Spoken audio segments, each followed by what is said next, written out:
এক বাদশাহ ছিলেন প্রতাপশালী, নাম ছিলেন ইয়াজিদ বিন মুহাল্লাব। মুসলিম বাদশাহ, মালিক ইবনে দিনার রহমতুল্লাহ আলাইহির জমানায় বড় আল্লাহওয়ালা ছিলেন মালিক ইবনে দিনার, ওলামারা চিনে। তো উনি ওনার দিকে একটু বাঁকা চোখে দেখছিলেন, বাঁকা চোখে। তো বাদশাহ ডাইকা জিজ্ঞাসা করছে, তুমি তো আমার রাজত্বেই থাকো, তুমি কি আমাকে চিনো না? বলছে অবশ্যই চিনি। বলছে তাহলে বাঁকা চোখে কেন দেখলা? তো বলল, শোনো, আমি তোমাকে তোমার চেয়ে বেশি চিনি। তো সে একটু আশ্চর্য বোধ করলো, আরে আমার চেয়ে, আমি আমাকে যতটুক না চিনি, এই লোকটা আমার চেয়ে আমাকে বেশি কি করে চিনে? বলছে বলো। কারণ আগের যুগের বাদশারা প্রতাপশালী ছিল, কিন্তু বেয়াদব ছিল না। কি ছিল না? বেয়াদব ছিল না। রাগ হয় না, পায়ে হাত রাখি। আজকাল তো মানুষ একটু ক্ষমতা পাইলে শুধু প্রতাপশালী হয় না, বেয়াদব হয়, আদব কায়দা হারায় ফেলে, ঠিক না? আদব কায়দা, কথা বলারও ঢং জানে না। তো বাদশাহ জিজ্ঞেস করলো, তুমি আমাকে আমার চেয়ে বেশি কিভাবে চিনো? তো মালিক ইবনে দিনার রহমতুল্লাহ আলাইহি বলতেছিলেন, আমা কানা আউয়ালুকা নুতফা, তোমার উৎস কি বীর্য ছিল না? তোমার তৈরি তো বীর্য থেকে, ঠিক না? আরে কি সত্য তো? দুর্গন্ধময় নিকৃষ্ট একটা পানি থেকে। তো বলছে বালা, অবশ্যই। বলছে আখেরুকা জিফা, তুমি মরে গেলে ফুলন্ত ফাটন্ত দুর্গন্ধময় একটা লাশ হবে না? বলছে বালা, অবশ্যই। বলছে বাইনাহুমা তাহমিলু কাদিরা, এই দুইয়ের মাঝে তুমি আর আমি একটা পেশাব পায়খানার টুকরি, না টুকরি বোঝেন? টুকরি পেটের ভিতরে কি? আরে বলেন না, পেশাব পায়খানা না, বুড়িতে কি আছে? মনে হয় ভালো ভালো খাওয়ান আছে, পেশাব পায়খানাই তো, ঠিক না? তো মা ইয়াজিদ বিন মুহাল্লাব বলতেছে, আরাফতানি হাক্কা, তুমি আমাকে চিনছো। এই চামচগুলো একটাও আমাকে চিনে না। চামচ চিনেন? রাধা বাদশাদের চতুর্দিকে চামচ থাকে না, চামচ। আরে চামচই কোন, চামচা কইলে আবার খারাপ শোনা যায়, সুন্দর ভাষা ব্যবহার করেন। তো বলে ওরা আমাকে চিনে নাই। আমি বুঝাইতেছিলাম, যেই মানুষটা এত সৃষ্টির ভিতরে এত ঊর্ধ্বে, সে নিশ্চয় কেন জমিনে পা রাখে?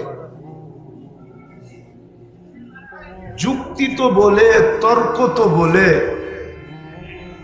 বিবেক তো বলে, বুদ্ধি তো বলে, এমনকি বিদ্যা পর্যন্ত বলে যে সবচেয়ে পূর্ণতা নিয়ে ওই মানুষটাকে দুনিয়াতে আসা উচিত ছিল। কিন্তু মানুষটা কেন নিশ্চয় আসলো? কেমন নিশ্চয়?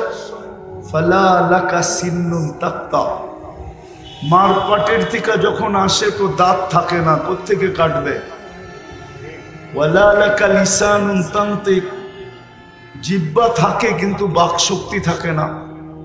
ওয়ালা লাকা উযুনুন তাসমা, কান থাকে কিন্তু শ্রবণ শক্তির কার্যকারিতা থাকে না। ওয়ালা লাকা আইনুন তানদুর, চক্ষু থাকে কিন্তু দৃষ্টি শক্তির কার্যকারিতা থাকে না। ওয়ালা লাকা আকলুন তুমাইয়িজ, মগজ থাকে কিন্তু ভালো মন্দ বোঝার ক্ষমতা থাকে না। ওয়ালা লাকা কলবুন তাতাফাক্কার, দিল থাকে কিন্তু চিন্তা কি জিনিস সে জানে না। ওয়ালা লাকা ইয়াদুন তাফতিশ, হাত থাকে কিন্তু কর্ম তো দূরের কথা, ধরারই ক্ষমতা থাকে না। ওয়ালা লাকা রিজলুন তামশি, পাও থাকে কিন্তু চলার ক্ষমতা থাকে না। কুনতা সগীরা, বড় ছোট থাকে, বড় ছোট। আফসোস তো এইখানেই হয়, যুবক যৌবন পেয়ে আল্লাহকে ভুলা যায়। ও ভাবেই না যে মাত্র 5-6 পাউন্ডের ছিল, ঊর্ধ্বে 7 পাউন্ড, ঊর্ধ্বে 10 পাউন্ড, 10 পাউন্ডের উপরে বাচ্চা হয় না। আর 10 পাউন্ড যেই বাচ্চা, সে নর্মালও জন্ম নেয় না, তাকে সিজার করতে হয়। কেননা 10 পাউন্ডের বাচ্চা নর্মাল আসতে পারে না, তাকে সিজার করা ব্যতীত আনা যায় না। তাহলে 10 পাউন্ড। কিন্তু যুবক তো ভাবে না যে আমি একদিন 10 পাউন্ড ছিলাম। আল্লাহ তো এটাই বলে, আমা কুনতা সগীরা, তুই ছোট ছিলি। আমা কুনতা যায়ীফা, তুই কি দুর্বল ছিলি না? মার পেটের থেকে আসে তখন কেমন দুর্বল, কিন্তু বড় হইতে দেরি। অতীত বলতে তো দেরি করে না যে অতীতে আমি ছিলাম কি। কে আমাকে এত ওজন বানাইলো? 70 কেজির ওজন আমাকে কে বানাইলো 10 পাউন্ড থেকে? এটা তো ভাবে না। তো নিশ্চয়ের চিত্র দেখাইতেছি যে ছোট ছিল কতটুকু, ওয়েট ওজন ছিল কতটুকু, দুর্বল ছিল কেমন। কুনতা জাহিলা, তুমি বড় অজ্ঞ ছিল, অজ্ঞ। এই নিশ্চয় মানুষ কেন আসে? আবারও বলতেছি, অথচ সৃষ্টির সেরা আল্লাহ মানুষকে একটা মেসেজ দিতে চান, মেসেজ। এই জন্য নিশ্চয় নিয়ে আসছেন। কেনটা এই মেসেজটা কোনো সৃষ্টির দরকার নাই, কোনো সৃষ্টির এই মেসেজের প্রয়োজন নাই। প্রয়োজন নাই কেন এটাও বুঝাইতেছি। কোনো সৃষ্টির ভোগ অধিকার নাই। সৃষ্টি ভোগ যদি করেও তাহলে মানুষের জন্য করে। সৃষ্টি বাঁচে যদি মানুষের জন্য বাঁচে। সৃষ্টির অস্তিত্ব মানুষের জন্য। মানুষ না হইলে এই সৃষ্টির দরকার ছিল না। সূর্যের আলো দরকার ছিল না, চাঁদের কিরণও দরকার ছিল না, নদী প্রবাহমান হওয়া দরকার ছিল না, সমুদ্রের তরঙ্গ মারাও দরকার ছিল না। এটা খোলার সময় এখন নাই। আর এই হইহুল্লার ভিতরে যে বুঝে আসবে এমনও না, যদি খুলিও তাইলে বুঝে আসবে না। এটার জন্য খুব নির্জনতা চাই, খুব ধ্যান চাই, তাইলে হয়তো বুঝে আসতে পারে যে সব সৃষ্টি মানুষের জন্য। সব সৃষ্টি মানুষের জন্য। মানুষ না হইলে কিচ্ছু হইতো না, কিচ্ছু প্রয়োজনও ছিল না। তো যেটা বুঝাইতেছিলাম, মানুষ নিশ্চয় আসে কেন? শুধু একটা মেসেজ দেওয়ার জন্য। এই মেসেজটা কোনো সৃষ্টির দরকার নাই, প্রয়োজন নাই। এই জন্য সব সৃষ্টিকে আল্লাহ পূর্ণতা দিয়ে অস্তিত্ব দেন।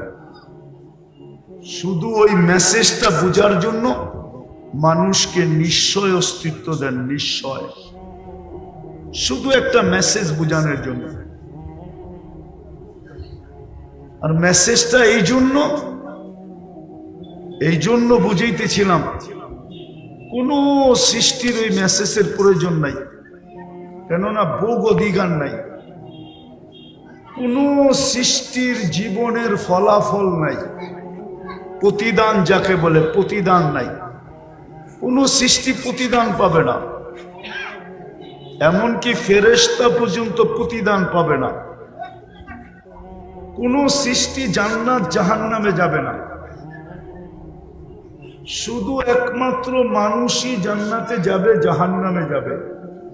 উকুদুহান নাস ওয়াল হিজারা, কুরআন বলে শুধু মানুষ জাহান্নামের ইন্ধন হবে। এই জন্যই মানুষটাকে মেসেজ দেওয়ার প্রয়োজন ছিল। এই জন্য আল্লাহ নিশ্চয় অস্তিত্ব দিয়েছেন। যদিও মানুষ ভাবে না, এটাও মানুষেরই স্বভাব। এটাই মানুষের স্বভাব। জিতার আগে একরকম, জিতা গেলে আরেক রকম। জিতার আগে পাও ধরতে পারে, আবার জিতার পরে যার পায়ে ধরছে তারে ফুটবলের মতো লাথিও দিতে পারে। এটা মানুষের স্বভাব। কোরআন বলতেছে, কোরআন, আমি না। কুতিলাল ইনসানু মা আকফারা। নাইলে একটা কথা বোঝেন, এটা তো স্বীকার করি, হায়াত কার হাতে? মৌত আল্লাহ, সুস্থতা আল্লাহ, অসুস্থতা আল্লাহ, সর্বকিছু কার হাতে? আল্লাহ। যে মানুষটা বলে আল্লাহ ডাকলে ও মসজিদে যায় না কি করে? আচ্ছা বলবেন মানুষের সংকুলন হবে না, বলুক এই কাউন্টারে জামাতে দাঁড়ায় কিনা, নামাজ পড়ে কিনা, অথবা এই রোডে দাঁড়ায় কিনা, বলেন কয় পার্সেন্ট মানুষ নামাজ পড়ে? তাহলে বোঝা গেল মানুষের মতো অকৃতজ্ঞ কোনো প্রাণী নাই। বিশ্বাস করে যে মৌত আল্লাহর হাতে, মৌত হায়াত আল্লাহ। নাইলে প্রবাদ বাক্য কেন আসলো, রাখে আল্লাহ মারে কে? কিন্তু মিডিয়ালারও লেখে মাঝে মাঝে যে রাখে আল্লাহ মারে কে, মারে আল্লাহ রাখে কে। বিশ্বাস তো করে, কিন্তু আল্লাহ ডাকলো, কে ডাকলো? আল্লাহ। আজান কার ডাক? আল্লাহ। আল্লাহ ডাকলো, ও বিশ্বাস করে আমার হায়াত আল্লাহর কাছে, হাতে, মৌত আল্লাহর হাতে, আমার কর্ম আল্লাহর হাতে, আমার সুস্থতা আল্লাহর হাতে, আমার এভরিথিং আল্লাহর হাতে। বুঝলাম নাস্তিক যারা ওরা মানে না, কিন্তু আমরা তো নাস্তিক না। নাস্তিক না, আল্লাহকে মানি না, স্বীকার করি না, অবশ্যই। তাহলে আমরা কেন ডাকে আসি না? আমাকে যুক্তি দিয়া বুঝান, ও কেন আসে না? তাহলে বোঝা গেল আল্লাহর কথা সত্য। মানুষ তোর চেয়ে অকৃতজ্ঞ কেউ নাই, মানুষ সবচেয়ে অকৃতজ্ঞ। কুতিলাল ইনসানু মা আকফারা। অকৃতজ্ঞতা মানুষকে খায়া ফেললো। এই জন্য আল্লাহকে ডেলি ধ্বনি দিতে হয়, ধ্বনি। কোরআনের মাধ্যমে আল্লাহ প্রত্যেকের কানে ধ্বনি দেন, আওয়াজ দেন। মা গর্রাকা বিরাব্বিকাল কারীম। দয়ালু আল্লাহর থেকে তোকে বিমুখ করলো কে? এত দয়ালু আল্লাহ। চলেন দয়ার একটা দৃষ্টান্ত দেখাই, দয়ার একটা দৃষ্টান্ত দেখাই। এক কোম্পানি নিয়ে আসেন এখান থেকে আমাকে, যে কোনো প্রতিবন্ধীকে চাকরিতে রাখছে। অনেকগুলা কোম্পানি, ওই মাথা থেকে এই মাথা পর্যন্ত পরিবহনের, ঠিক না? একটা কোম্পানি নিয়ে আসেন, সে একজন প্রতিবন্ধীকে কর্মচারী হিসাবে রাখছে, মাসের শেষে তাকে একটা বেতন দেয়। এই মনে করা যে সে প্রতিবন্ধী, কি করে খাবে? আল্লাহ আমাকে অর্থ দিছে, আমি একজন প্রতিবন্ধীকে কর্মচারী হিসাবে রাখলাম। ও বলতেছে একজন রাখছে, একজন প্রতিবন্ধী বাংলাদেশে? হ্যাঁ, যদি প্রতিবন্ধীকেই এরকম বিত্তশালীরা, মার্কেট মালিক, দোকান মালিক, পরিবহন মালিক, মেল ফ্যাক্টরিওয়ালারা রাখতো, তাহলে বাংলাদেশে আর প্রতিবন্ধী আলাদেরকে কি অটো চালাইতে হইতো না, অটো চালাইতে হইতো না, ঠিক না? হ্যাঁ, আর প্রতিবন্ধীদের সুবাদে ভালো লোক অটো নিয়ে নামতো না, ঠিক না? অটো তো আগের থেকেই নাই, পরে নামবে কোথেকে? আর ঘুরতে ঘুরতে আজকে আন্দোলন পর্যন্ত গড়াইতে হইতো না। কিন্তু প্রতিবন্ধীকে তো কেউ চাকরিতে রাখে না, গেলেই প্রথম ধাক্কা দেয়, তুই প্রতিবন্ধী। তো যেটা বুঝাইতেছিলাম, বুঝাইতে যে আল্লাহর মতো দয়ালু, মা গর্রাকা বিরাব্বিকাল কারীম, এই ধ্বনি দিতে হতো না, এই ধ্বনি দিতে হতো না যে আমার মতো দয়ালুর থেকে তোকে বিমুখ করলো কে?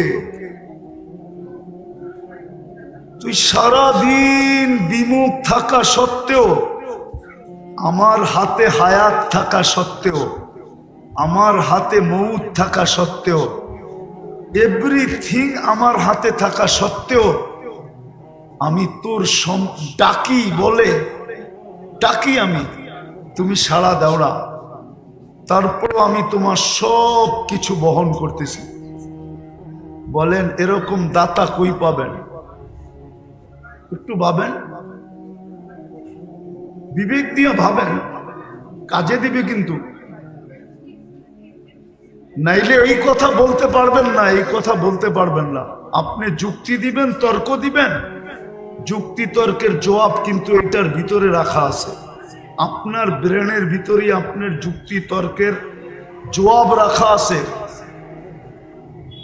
আপনার ব্রেনের ভিতরেই রাখা আছে। আপনি এটা বললে হবে না যে আমি কর্মব্যস্ততার কারণে পারি না। ড্রাইভার যদি বলে আমি চালক হিসাবে নামাজ পড়তে পারি না, আমি ওকে প্রশ্ন করব তোমাকে চালানের যোগ্যতা কে দিল? হ্যাঁ, কে দিল? আল্লাহ। আরে বলেন না আল্লাহ। আল্লাহ বলতে দ্বিধা করেন কেন? আল্লাহ বললে 40 নেকি মিলবে, 40 নেকি। কে দিল তাকে যোগ্যতা? হ্যাঁ, আল্লাহ যদি জিজ্ঞেস করে যোগ্যতাটা কার ছিল বল। তোকে যদি প্রতিবন্ধী বানাইতাম কে কি করার ছিল? তোর মা বাবার চোখের পানি জড়ানো ব্যতীত আর কিচ্ছু ছিল না। চোখের পানি জড়াইতে থাকতো। আল্লাহর বিরুদ্ধে কেস কোথায় করতো? হাইকোর্টে না সুপ্রিম কোর্টে না জজ কোর্টে না র্যাবের কাছে না আর্মির কাছে? কার কাছে করতো? এই যে রাস্তায় যারা ডিউটি করে, এরা যদি বলে আমি ডিউটি করি, আমি নামাজ পড়বো কি করে? আমি যদি প্রশ্ন করি তোমাকে এই দেহটা কে দিল?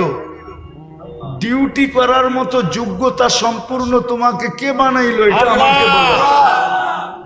আল্লাহ তো এটাই প্রশ্ন করবে, তুমি আমারটা দিয়া বাহাদুর, এই দেহটা কার? আল্লাহ।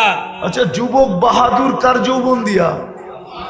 হ্যাঁ, কি বলেন না? আল্লাহ। সুন্দরী মডেলিং কার সৌন্দর্য দিয়া? আল্লাহ। হ্যাঁ, সৌন্দর্যই তো লাগে মডেলিং এর জন্য, ঠিক না? না মডেল সবাই হইতে পারে না, মনে হয় বোঝেন না আপনারা। আরে মডেলিং হইতে হইলে কি লাগে? সৌন্দর্য লাগে না? হ্যাঁ। ওই সৌন্দর্য কার দেওয়া? আল্লাহ। না ওর বাপ মা বাজার থেকে কিনা আইনা সেট করছে? হ্যাঁ বলেন না? না প্লাস্টিক সার্জারি করছে পুরা শরীর? তাও তো না, কার দেওয়া? আল্লাহ। তাইলে ঠিক যে যেখানে কর্মরত ওকে কর্মযোগ্য কে বানাইছে? আল্লাহ। যদি না বানাইতো কিছু হইতো না। তো কি করে বলে যে আমি তো কর্ম করতেছি, আমি ব্যস্ত, আই এম ভেরি বিজি, আমি আপনার ডাকে সাড়া দেই তো দেই কি করে? ও কর্মযোগ্য বানানোটা ভুল হয়েছে, ঠিক না? এটাই মনে হয়। নাহলে ও সাড়া দেয় না কেন? রোডওয়ালা যদি রোডেই নামাজের জন্য দাঁড়াইতো তাহলে হয়তো রোড থাইমা যেত, নামাজের পরে আবার খুলা যেত, ঠিক না? কত আন্দোলনেই তো রোড সারাদিন থামা থাকে, ঠিক না? আপনাদের ফ্লাইওভার কি মাঝে মাঝে থামে না? হ্যাঁ, লম্বা জাম হয় না? না হয় না?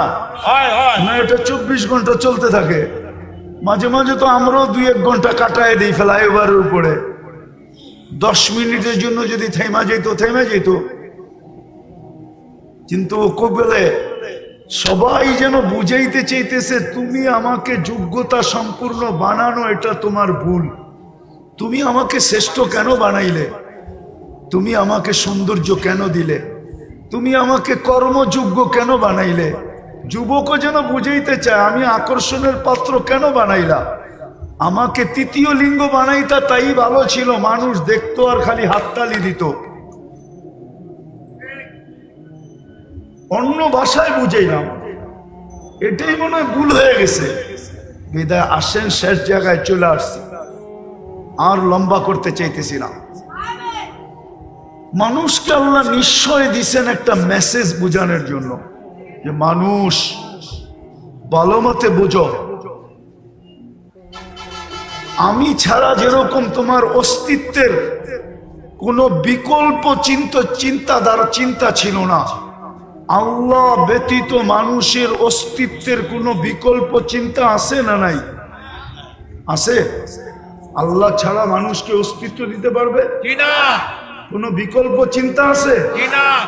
আল্লাহ বলে আমি ছাড়া যেরকম তোমার অস্তিত্বের বিকল্প চিন্তা নাই, আমি ছাড়া যেরকম তোমার পূর্ণতার বিকল্প কোনো চিন্তা নাই, চিন্তাধারা নাই, যে মানুষকে যদি আল্লাহ শারীরিক পূর্ণতা না দিত, না দেন, তাহলে দুনিয়ায় আসার পরে টাকার বলে যদি পূর্ণতা নিতে পারতো, জি না। তাইলে বহুত প্রধানমন্ত্রীদের ঘরেও এরকম বাচ্চা কাচ্চা আছে যেটা মার পেটের থেকে পূর্ণতা নিয়ে আসে নাই, কিন্তু প্রধানমন্ত্রীর টাকার পাহাড় থাকা সত্ত্বেও উনি দুনিয়াতে ওনার ঘরের বাচ্চার পূর্ণতা নিতে পারেন নাই।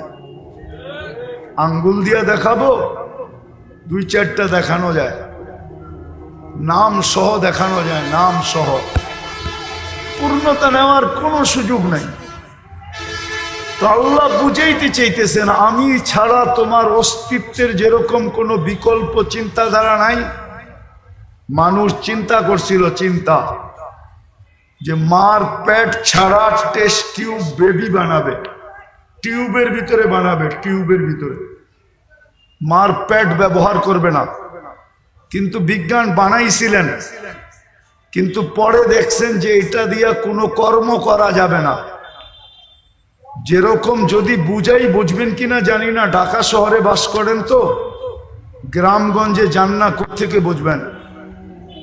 গ্রামে অবেলা যদি মেয়ের জামাই আসে, তো শ্বশুর শাশুড়ির মুরগি ধরতে যায়, গ্রাম্য মুরগি ধরতে যায়, দেশি মুরগি ধরতে যায়, মাঝে মাঝে কাপড়ও খুলা যায়, মনে হয় বোঝেন না। আর পোল্ট্রি যেটা ফার্মের, ওইটা নড়ে আর চড়ে, নড়ে আর, ওইটা না হাঁটে না দৌড়ায়, ও বইয়েই থাকে, ঠিক না? তো বিজ্ঞান দেখছে বাচ্চা তো হবে, কিন্তু ওইটা দিয়ে কর্ম করা যাবে না, বাস চালানো যাবে না, বন্দুক চালানো যাবে না, প্লেন চালানো যাবে না, দুনিয়ার কোনো কাজ করা যাবে না। ওইটার নাম দিতে হবে পোল্ট্রি বাচ্চা। পোল্ট্রি কি? ওটা নড়বো আর চড়বো, ঠিক না? তো বিজ্ঞান কানে ধরা তওবা করে ফেলছে, এখন আগের জায়গায় চলে আসছে যে আল্লাহ ব্যতীত অস্তিত্ব দেওয়ার কোনো বিকল্প নাই, আল্লাহ ব্যতীত পূর্ণতা দেওয়ার কোনো বিকল্প নাই। টাকার বলে পূর্ণতা নেওয়া যায় না। তো সব যখন আল্লাহ দেন, তাইলে ওই ব্যক্তিটাকে যখন আল্লাহ ডাকে তো আসে না কেন? কেন আসে না বলেন? এই জন্যই তো বলছে মানুষের মতো অকৃতজ্ঞ কেউ নাই, নিমক হারাম কেউ নাই। মানুষের চেয়ে নিমক হারাম কোনো জাতি নাই, মানুষের চেয়ে অকৃতজ্ঞ কোনো জাতি নাই, মানুষের চেয়ে কপাল পোড়া কোনো জাতি নাই। বরং দেখা যায় মাঝে মাঝে কিতাব ঘাটলে দেখা যায় মানুষের চেয়ে নিকৃষ্ট কেউ নাই। হ্যাঁ, শুকরও মাঝে মাঝে সকালবেলা ঘুমের থেকে উঠা বলে, মালিক চোখটা খুলবো, কিন্তু কোনো বেনমাজির উপরে যেন দৃষ্টিটা না পড়ে। আল্লাহ জিজ্ঞাসা করে, কেন? বেনমাজি আমার চোখে আমার চেয়ে নিকৃষ্ট। তো যুক্তি জিজ্ঞাসা করে, কোন যুক্তিতে? আমি তো উঠেই তোমার প্রশংসা করি, আর তুমি ওকে ডাকো, তারপরে ও আসে না। তুমি ওকে ডাকো, আর আল্লাহ ডাকে কেন? এক গাদা জিনিস দেওয়ার জন্য ডাকে, এক গাদা। হায়, মুসলমান যদি নামাজ পড়তো, তাহলে আমার বিশ্বাস ঢাকা শহরে এত ক্লিনিক হইতো না। আমার বিশ্বাস এত লম্বা ঘন্টায় ঘন্টায় সিরিয়াল দিয়ে বসে থাকতে হতো না। আর আমার বিশ্বাস ডাক্তারদের পোয়া বারো হইতো না যদি মুসলমান নামাজ পড়ার মতো পড়তো। কেননা নামাজের ভিতরে আরোগ্যতা রাখা আছে, শেফা। আপনি বলবেন হুজুররা অসুস্থ হয় কেন? আমিও বলবো আমিও ওই নামাজ পড়ি না যেরকম পড়ার দরকার, আর পড়লে আল্লাহ রসুলের কথাই সত্য। সল্লি পড়ো, ফাইন্না ফিস সালাতি শিফা, নামাজ পড়ো, নামাজের ভিতরে আরোগ্যতা রাখা আছে। যদি পড়ার মতো পড়তো তো কথা শুরু ছিল মানুষকে কেন নিশ্চয় অস্তিত্ব দেন, মেসেজ দেওয়ার জন্য। যেরকম মানুষ, আমি ছাড়া তোকে অস্তিত্বে আনার কোনো বিকল্প রাস্তা নাই, আমি ছাড়া পূর্ণতা দেওয়ার বিকল্প কোনো রাস্তা নাই, ঠিক তদ্রূপ আমি ব্যতীত ভালো মতে বোঝ, তোর এই জীবনটা, ছোট জীবনটা গুছানের কোনো বিকল্প রাস্তা নাই। গুছানো বোঝেন? জি। এই 60-70 বৎসরের জীবনটা যদি গুছায়া চালাইতে চাস, একটু সুখ শান্তির সাথে যদি চালাইতে চাস, কাটাইতে চাস, এই জন্য বাংলায় একটা প্রবাদ বাক্য আছে, পরিশ্রম ধন আনে। এটা আমিও মানি, পরিশ্রমে ধন আনবে কিন্তু সুখ আনতে পারবে না। বাংলায় প্রবাদ বাক্য আছে, পুণ্যে আনে সুখ। কি পুণ্য বোঝেন? কি নেকে আনে সুখ, আল্লাহ সুখ দেয়, আল্লাহ সুখ দেয়। যদি ধনী সুখ দিত তাইলে ওই ধনী কেন নিজের মাথায় পিস্তল রাইখা নিজেই গুলি করত? ও তো ধনী ছিল, ওকে আমার চেয়ে বেশি আপনারা চিনেন না। আমি চিনি ওর ছেলে কই থাকে, আমি চিনি ওর মেয়ে কই থাকে, আমি চিনি ওর স্ত্রী কোথায় থাকে, আমি চিনি ওর কতটুকু আছে কতটুকু নাই, আমি চিনি ওকে, কাছের থেকে চিনি। না চিনতাম, ধনই যদি সুখ আনত তাইলে ঐশী তো ডেলি প্রতি মাসে 1 লক্ষ টাকা হাত খরচ পাইতো। ঐশী যে এখনো জেলখানায় আছে, সে তো প্রতি মাসে 1 লক্ষ টাকা হাত খরচ পাইতো। ছোট একটা মেয়ে, ও 1 লক্ষ টাকা খায় না, চাবায়া খাইতো। ও 1 লক্ষ টাকা খায় কি করে? হ্যাঁ, ডেলি 3000 টাকা খাইলেও তো মাসে ৩৩-এ ৯০,০০০ হয়। ও 3000 ডেলি কি খাইতো? বিলাসবহুল গাড়ি তো ছিল ওর জন্য, পার্সোনাল ড্রাইভার তো ছিল ওর জন্য। এখনো তো ফ্ল্যাটটা পড়া আছে শান্তিনগরে, দেখা আসেন না? আমি চিনি ওই ফ্ল্যাট। যদি ধনী মানুষের জীবনে সুখ আনতো তাইলে ধনীরা বেশিরভাগ আত্মহত্যা করে কেন, ডিটেনশনে ভোগে কেন? ধনীদের চেয়ে তো বেশি ঘুমের ট্যাবলেট কেউ খায় না, ধনীদের চেয়ে তো বেশি ডিটেনশনের ট্যাবলেট কেউ খায় না। ধনীরা সবচেয়ে বেশি ট্যাবলেট খায়। আরেকটা বলবো, হয়তো বিশ্বাস করবেন না, ডিটেনশনের ট্যাবলেট উন্নত বিশ্বে সারা দিন যতগুলা বিক্রি হয়, যত $1 ট্রিলিয়ন, কোনো ওষুধ এত বিক্রি হয় না। আমি তো ঘুরা বলতেছি, ঘুরা আমেরিকা যায়া বলতেছি, কানাডা যায়া বলতেছি, ইংল্যান্ড, ইউরোপ, অস্ট্রেলিয়া, জাপান, শুধু বাকি আছে নিউজিল্যান্ড, বাকি সব ল্যান্ডে যায়া বলতেছি। তাইলে ওরা কেন এত বেশি ট্যাবলেট খাইতো ঘুমানের? মুসলমানের ঘুম দেখা কেন মুসলমান হইতো? আমি তো চিনি আমেরিকাতে ওই ব্যক্তিকে যে মুসলমানের ঘুম দেখা মুসলমান হয়েছে। সত্য বলতেছি। মসজিদে বৈশা বৈশা একজন ঘুমাইতেছিল, তো দূরের থেকে দেখা ছুটে আসছে, বলছে তুই কোন কোম্পানির ওষুধ খাস, বৈশা বৈশা ঘুমাস? আমি তো আমেরিকান ওষুধ খায়া বিছনায় যায় ঘুমাইতে পারি না, আমাকে একটু দয়া করে লেখা দিবি? ও ছিল তাবলিগওয়ালা, ও চালাক ছিল, বলছে এত তাড়াতাড়ি লেখা দিব? 3 দিন আমার লগে থাকতে হবে। থাকবি? বলছে 3 দিন না 3 মাস থাকবো, 3 মাস। তারপরও ঘুম দরকার। তো 3 দিন জামাতে থাকার পরে মুসলমান হয়ে গেছে। 2019-এর কাহিনী বলতেছি। আমি ইস্তেমায় গেছিলাম আমেরিকার। তা আমি বয়ান করে নামতেছিলাম, আর ও পিছে বয়া ঘুমাইতেছিল বসা বসা।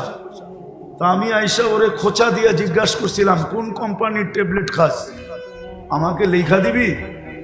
তো আমাকে হাইসা দিয়া বলতেছে 3 দিন সময় দিতে হইব, তাইলে লেখা দিবি। অথচ আমি ইস্তেমার বয়ান করে নামলাম। সত্য এটা, ভাবেন, নাইলে ছোট জীবনটা কেটে যাবে। সুখের আশায় দৌড়াইতে থাকবো, কিন্তু কোনোদিন সুখ দেখবো না।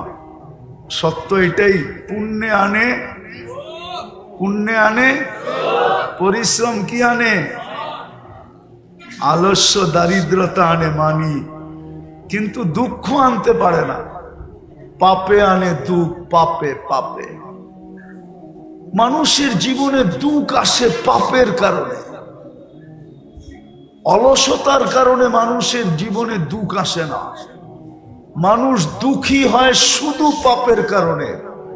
তো আল্লাহ মেসেজ দেওয়ার জন্য নিশ্চয় অস্তিত্ব দিছেন, যে তোমাকে নিশ্চয় অস্তিত্ব দিলাম মেসেজ, তুমি এই ছোট জীবনটায় যদি সুখে থাকতে চাও, তাইলে আমি আল্লাহ ছাড়া বিকল্প নাই।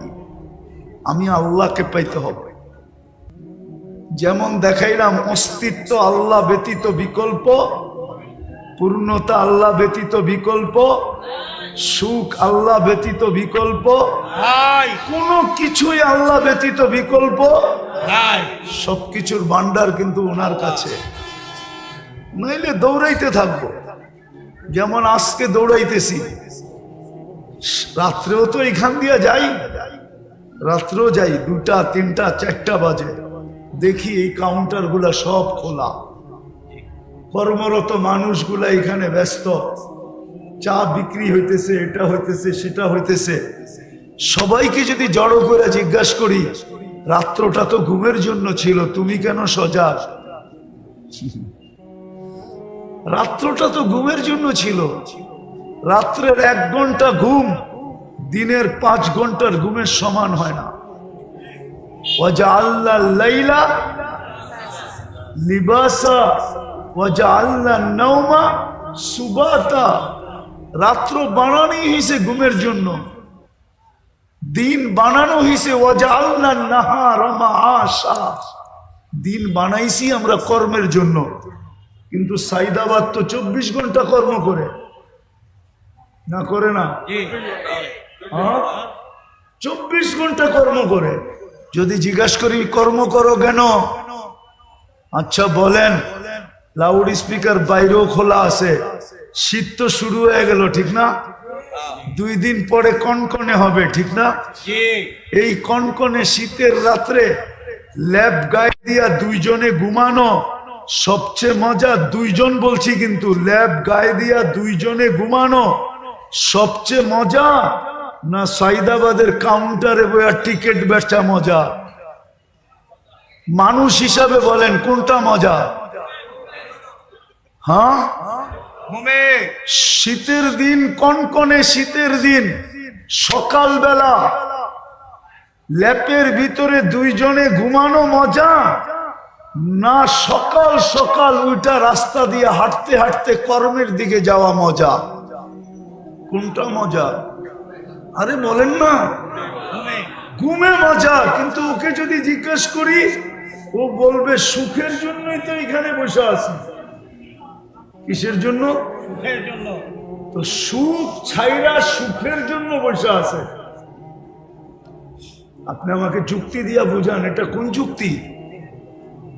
সুখ তো মিলে না, সুখের আশাই তো ছুটতেছে। শীতের দিন তো সকালবেলা ফজরের পরে দেখি, আমি তো খিলগাঁই থাকি, ঢাকা শহরেই থাকি, রাস্তাগুলার ভিতরে মানুষের স্রোত যখন দেখি সকালবেলা, তো নিজের মনটাই বলে হায় সুখের আশায় সুখ ছাইড়া কনকনে শীত গায়ে নিয়া ছুটতেছে সবাই, কিন্তু সুখ তো এখানে নাই। মানুষকে আল্লাহ এই মেসেজ দেওয়ার জন্য নিশ্চয় অস্তিত্ব দিছেন। মানুষ বোঝ, তোকে নিশ্চয় অস্তিত্ব দিলাম, পূর্ণতা আমি ছাড়া বিকল্প কোনো রাস্তা নাই, অস্তিত্ব আমি ব্যতীত বিকল্প কোনো রাস্তা নাই, তোকে স্বয়ং সম্পূর্ণ করা আমি ব্যতীত বিকল্প কোনো রাস্তা নাই। বিজয় তোর দিলের ভিতরে কাত, এই ছোট জীবনটাও সুখী হওয়ার জন্য আমি ব্যতীত বিকল্প কোনো রাস্তা নাই। এই জন্য আল্লাহ মেসেজ দেওয়ার জন্য নিশ্চয়। দ্বিতীয়টাও বুঝাইতেছি, শেষ জায়গায় চলে আসছি, দ্বিতীয়টাও শেষ জায়গায় চলে আসছি, দ্বিতীয়টাও বুঝাইতেছি। এই জীবনটাই তো জীবন না, 60-70 বছর, তারপর চলে যেতে হবে। যেটা চিরদিন, ওইখানেও যদি সুখ পাইতে চাই, আর যদি বলি প্রবাদ বাক্য, নগদ যা পাও হাত পেতে নেও, বাকির খাতায় শূন্য থাক, তাইলে আপনাকে বুঝায় কোনো লাভ নাই। ইনশাআল্লাহ আপনি একদিন সচক্ষে দেখবেন যে বাকির খাতায় শূন্যই আছে, আপনার প্রবাদ বাক্যই থেকে যাবে। এই জন্যই কোরআন বলছে আফা হাসিবতুম আন্নামা খালাকনাকুম আবাস। ও মানুষ, কোন সৃষ্টি যদি অনর্থক সৃষ্টি না হয়, তাহলে তোর মতো সৃষ্টির সেরা মানুষটা অনর্থক হয় কি করে? যাকে আমি সৃষ্টির ভিতরে সবচেয়ে সৌন্দর্য দিলাম, ওটা অনর্থক হয় কি করে?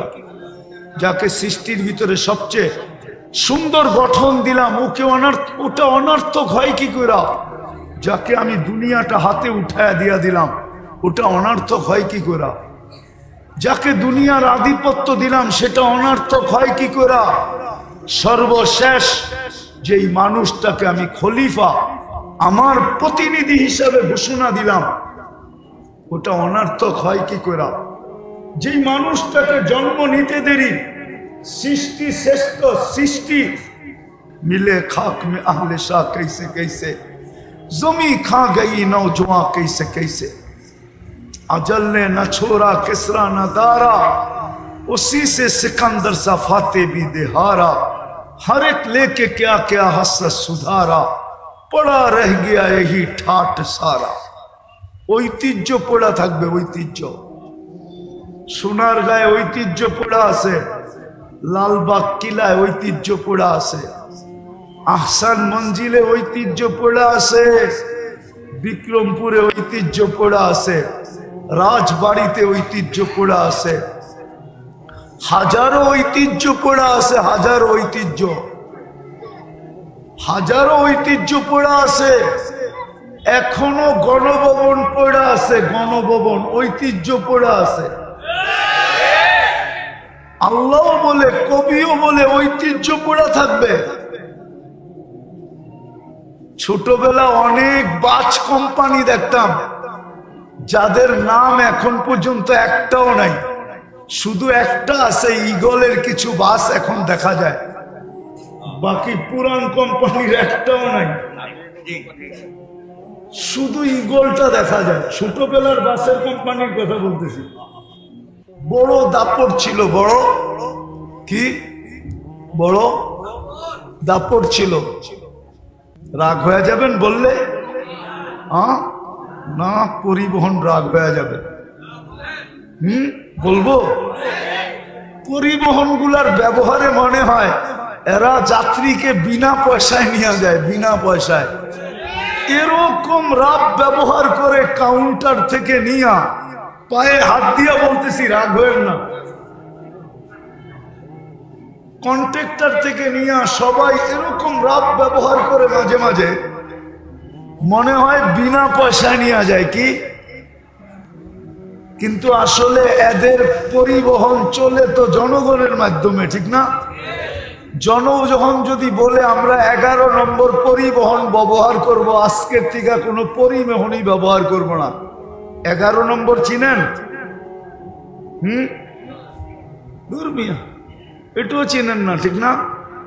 এই দুইটা পাও, এটা হলো 11 নম্বর। 11 নম্বর 11 নম্বর পরিবহন ব্যবহার করব, আর কোনো পরিবহনই ব্যবহার করব না।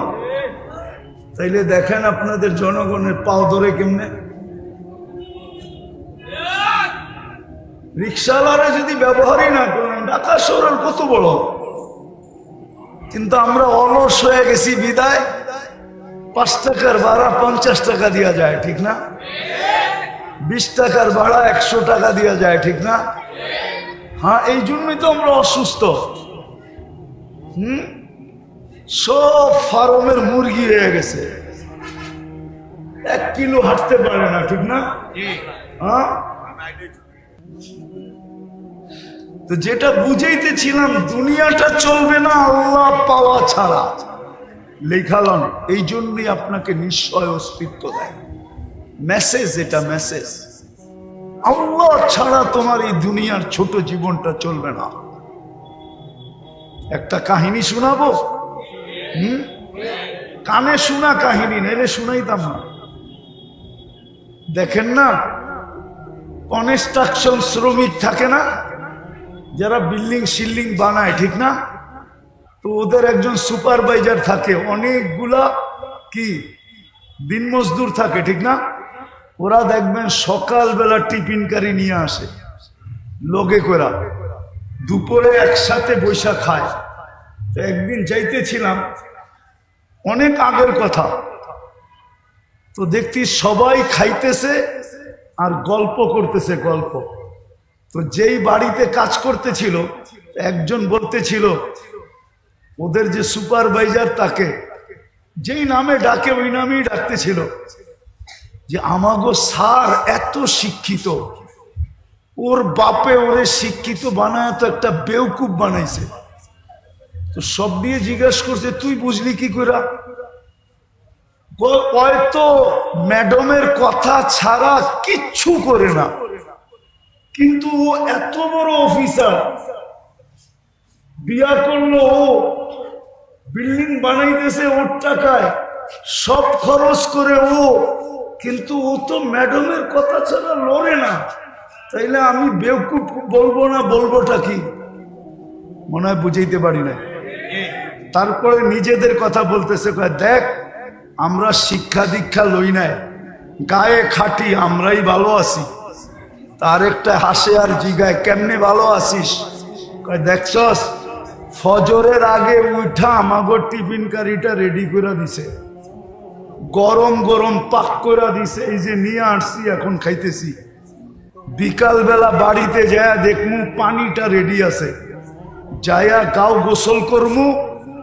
তারপরে বউ বলবে ছেলে পেলেকে, তোরা একটু দূরে যা, তোর আব্বা সারাদিন খাইতে আইছে, একটু আরাম করো। তোরা যদি বিরক্ত করস তাহলে আরাম করতে পারবে না, কালকে আবার কাজে যাইতে হবে। যদি অসুস্থ হয় তাহলে সংসার চলবে না, তোরা একটু দূরে যা, তোর আব্বা আরামে ঘুমাক। তারপরে বউ আইসা একটু গায়ে পায়ে তেল লাগায়া দেয়, তাইলে আমরা বালা আছি না তো সারে বালা আছে? সারে তো সারাদিন কথা সারা লড়েই না। মনে হয় বুঝাইতে পারি। এই জীবনটাও আল্লাহ চাওয়া ছাড়া চলবে না, আর আখেরাতটা তো চলবে না, চলবেই না। এই জন্য আসেন আজকের থেকে তওবা কইরা, বেশি করতে হবে না, বেশি। আমাদের আল্লাহ এরকম না যে বেশি করতে হবে। আজকে তো শ্রমিকরে খাটায় 12 ঘন্টা, বেতন দেয় 8 ঘন্টার, 8 ঘন্টার, ঠিক না? না 8 ঘন্টা দেয় না, 12 ঘন্টার দেয়। নাইলে এত আন্দোলন বেতনের লেগে কেন হয়? মালিক পক্ষ মনে করে আমি তো বিল্ডিং মাত্র নিউ ইয়র্কে একটা বানাইলাম, আর বাকি তো কানাডা রয়েই গেল, অস্ট্রেলিয়া রয়ে গেল, ইংল্যান্ড রয়ে গেল, নিউজিল্যান্ড রয়ে গেল, জাপান রয়ে গেল, দুনিয়ার বড় বড় জায়গায় বিল্ডিং বানানো রয়ে গেল। তোকে এত বেতন দিব কেন? আমি আগে বিল্ডিং বানাই লই, ঠিক না?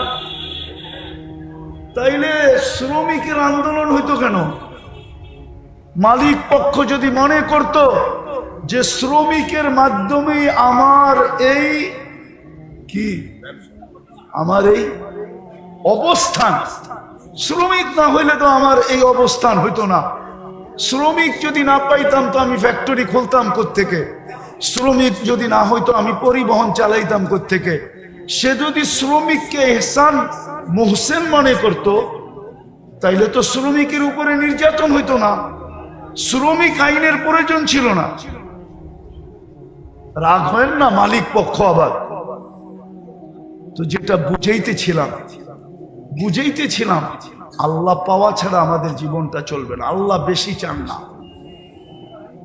আল্লাহকে রাজি করা অনেক সহজ। শুধু একটা জিনিসই যদি আজকে করতে পারি, প্রথমে যদি তওবা করতে পারি, নিজেকে তওবায় অভ্যস্ত বানাইতে পারি যে আমি সকাল বিকাল যখনই মনে উঠব তখনই মুখ দিয়া বলবো আল্লাহ আমার তওবা, আল্লাহ আমি তওবা করলাম। আল্লাহ তওবা খুব পছন্দ করেন। দ্বিতীয়, এই উম্মতের জন্য বেশি কিছু করতে হবে না, 5 করলেই যথেষ্ট। পারবেন করতে? পাক্কা পারবেন? নামান। আর একটা পরিবেশকে টিকায় রাখতে হবে,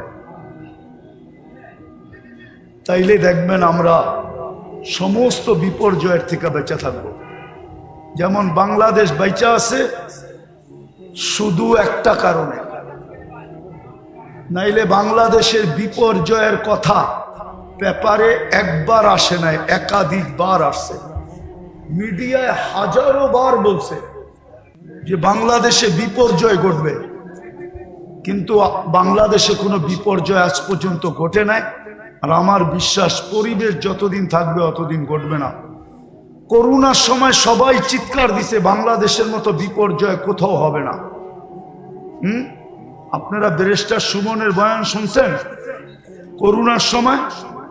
ওর বয়ান দেখেন। করোনার সময় ও চ্যালেঞ্জ করে বলছে বাংলাদেশের মতো বিপর্যয় কোথাও ঘটবে না। বাংলাদেশে মাটি দেওয়ার মতো লোক পাওয়া যাবে না, কিন্তু করোনায় বাংলাদেশে কোনো বিপর্যয় ঘটে নাই। বাংলাদেশে 7.8 ভূমিকম্প আসছিল। আজ 2013 অথবা 14 31 নাইটের পরের দিন সকাল 5:05 কোনো বিপর্যয় ঘটে নাই। অথচ তুর্কিতে 1.5 লক্ষ লোক মারা গেছে। এই একই স্কেলের ভূমিকম্প, এক শহর মাটির সাথে মিশে গেছে। এরকম শতবার বাংলাদেশে 10 নম্বর মহাবিপদ সংকেতের ফ্ল্যাগ উড়ানো হয়েছে। কেননা আবহাওয়াবিদদের কাছে 10-এর উপরে কোনো সংখ্যা নাই। বিধায় বাংলাদেশে কোনো বিপর্যয় ঘটে নাই, ঘটবে না। শুধু 2টা পরিবেশের কারণে বা একটা পরিবেশের কারণে, মসজিদ, মাদ্রাসা, আলেম, ওলামা, শুধু এই পরিবেশটার কারণে। আমি ঘুরা বলতেছি, কিন্তু আমার কথা হয়তো আমার শিক্ষিত সমাজ মানবে না। আমার কথা হয়তো যারা বর্তমান টেকনোলজির যুগে টেকনোলজিকে মাথায় নিয়ে চলে ওরা মানবে না, কিন্তু যারা আধ্যাত্মিককে মাথায় নিয়ে চলে ওরা মানবে। কেননা এখানে ধারা 2টা, একটা হলো বিজ্ঞানের ধারা, একটা হলো টেকনোলজির ধারা, আর একটা হলো আধ্যাত্মিক ধারা। আধ্যাত্মিক ধারা নিয়ে যারা চলে তারা আমার কথা মানবে। এই পরিবেশের কারণে আমার দেশে বিপর্যয় হয় না, হবেও না। দেখা যাবে যে বিপর্যয় হবে, কিন্তু ইনশাআল্লাহ হয় না, আর কোনোদিন হবেও না। হবেও 5 তারিখের পরেও তো ভাবছিলাম কি জানি হবে, ঠিক না? সব ভাঙ্গা পড়ছিল না, এরকমই তো, ঠিক না? কিন্তু আস্তে আস্তে সামলায়া উঠছে না ওঠে নাই? স্বাভাবিক হয়েছে না হয় নাই? না হয় নাই? আরে হয়েছে, হয়তো একটু বাকি আছে, ওটাও হবে, ওটাও হবে, কিন্তু বিপর্যয় আমার বিশ্বাস হবে না যদি এই পরিবেশটাকে ধরে রাখি। ওই পরিবেশটার সাথে সংযুক্ত থাকি। মসজিদ, মাদ্রাসা, আলেম, ওলামা। পারবেন? হ্যাঁ ইনশাআল্লাহ পারবেন? ইনশাআল্লাহ এটাও একটা মাদ্রাসার আয়োজন। আপনাদের কাছে যদি কখনো সাহায্যের হাত পাতে, কিন্তু আমার বিশ্বাস মনে হয় পাতবে না। যেই ফ্যামিলির মাদ্রাসা, এরা যদি ইচ্ছা করে, আল্লাহ এদেরকে যতটুকু দিছে ইচ্ছা করে, কিন্তু এরা হাত পাততে পারে মনে হয় এই জন্য, অন্যদেরকে সংযুক্ত করার জন্য, জি অন্যদেরকে সম্পৃক্ত করার জন্য। সংযুক্ত করার জন্য, জি অন্যজনকে এই সোয়াবে ভাগিদার করার জন্য হয়তো হাত পাততে পারে। নাইলে এই ফ্যামিলির হাত পাতার কথা না। আল্লাহ এদেরকে যা দিছে, আপনারা সহযোগিতা করবেন ইনশাআল্লাহ। আল্লাহ আমাদেরকে আমল করার তৌফিক দান করেন। আমিন। ওমা আলাইনা ইল্লাল বালাগ। পাগড়ি পাগড়ি পাগড়ি পাগড়ি, এই অনুষ্ঠানটা একটু পাগড়ি দিবে। বসেন, বসেন বসেন বসেন, পাগড়িটা দেখা যান, পাগড়িটা দেখা যান। আলহামদুলিল্লাহ, আপনারা জেনে খুশি হবেন যে আপনাদের প্রান্তীয় প্রতিষ্ঠান দারুল উলুম আল কুরআনিয়া মাদ্রাসা ও কমপ্লেক্সের 5 জন ছাত্র